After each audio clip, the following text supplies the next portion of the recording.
As many of you might know, Dr. Phillip Schneider is a real amazing futurist. He is really often thought of as a guide to medicine, past, present, and future. He's an MD, MBA, JD. Please welcome our very special guest, Dr. Phillip Schneider. Thank you. Thank you. I'm very happy to be here, and I am having a really good time staying here at the Coronado Resort. On the other hand, anytime I can spend $17 from an English muffin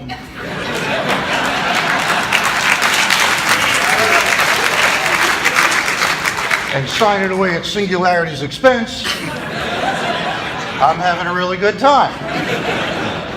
I also want to say how great it is to be in front of such a big crowd. Must be about 300, 400, 500 people here today, or as President Trump would say, 2 million.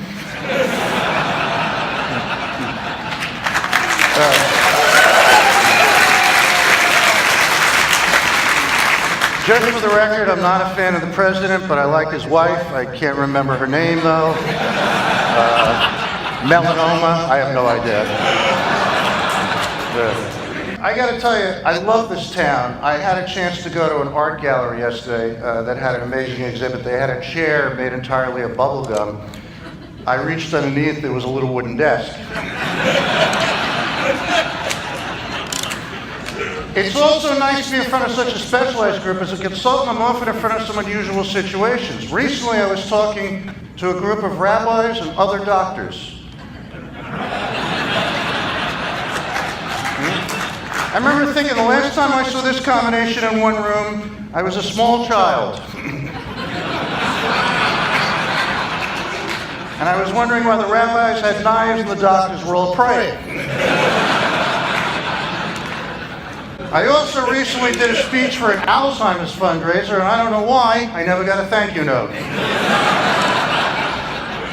There are some great companies here too, such as Intuitive Surgical, which is represented by Catherine Moore, which developed the Da Vinci system for magnified 3DH vision surgery for every part of the human body other than the ear, which will be covered by their new Van Gogh system.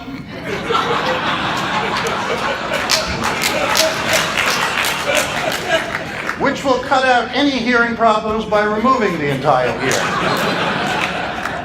And I say all this stuff despite the fact that I know some of you might feel my presence isn't needed today, in a way is interfering, and I'm here to tell you that's actually true. My presence isn't needed, in a way it is interfering, but we thought you should know what it feels like when you go to your patients, customers, and clients and annoy the hell out of all of them.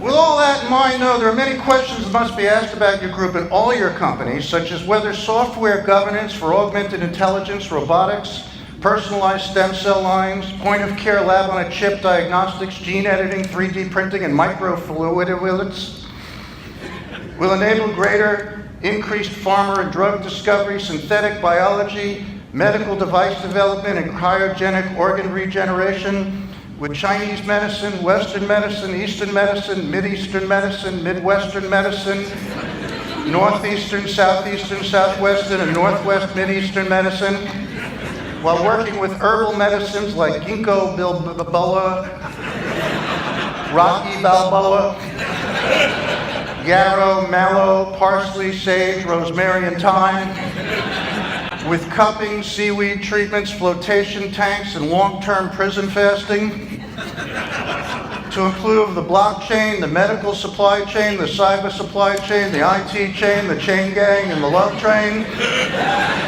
After taking into account X2AIs, ACAI, OSHA, EMS, PMS, HMOs, BINGO, C3PO, ABCD, EFG,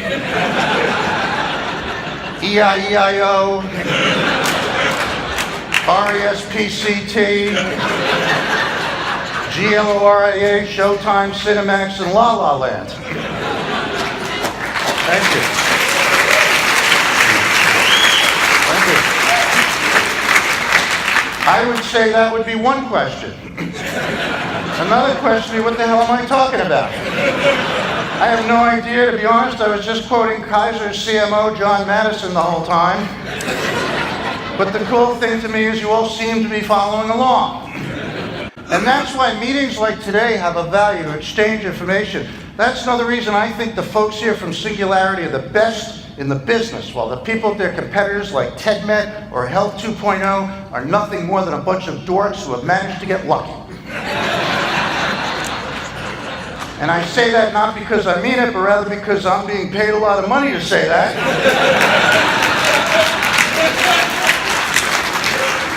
So I hope you don't mind when I tell the people at TEDMED and Health 2.0 they're the best and you're a bunch of dorks at their next meeting. Having said that, you have to keep up with politics, which can affect medicine. And I just have to give you full disclosure. I'm not proud of this, but I got my medical degree at Trump University. And I worry about what's going on in my country. I don't know if you're familiar, but we have the Tea Party, we also have the Green Party. So I actually just joined the Green Tea Party. We're a very small group of angry antioxidants and free radicals. Thank you. I gotta tell you, if that joke didn't work in front of you people, I would have been the hell out of here. I worry about stuff though, like we have to deal with bioterrorism, and I'm so nervous about terrorism I bought a gas mask, but I filled mine with nitrous oxide. If there is an attack, I'm getting free dental work done.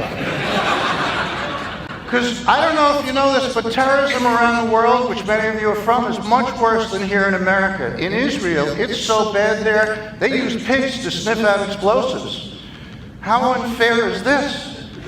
These pigs are sitting there going, I'm in the one country in the world, I thought I was perfectly safe.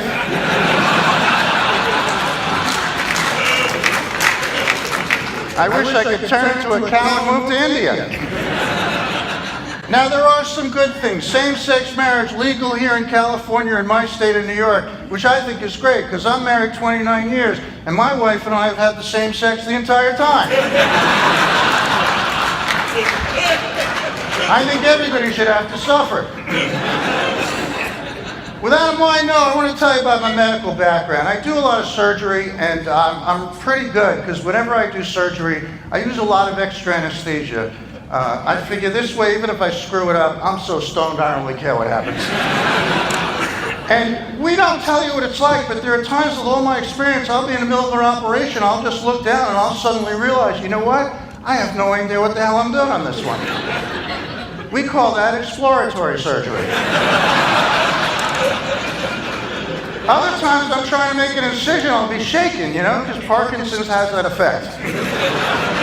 I'll end up making a giant X. As soon as I make the first X, I got to play the whole game of tic-tac-toe.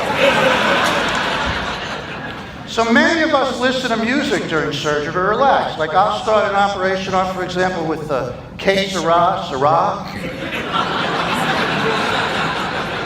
And depending how it goes, I end up with He's a Magic Man or Stairway to Heaven. Generally followed by Shake It Off, Shake It Off, Shake It Off. Thank you so much. You've been a delightful crowd. Thank you very much.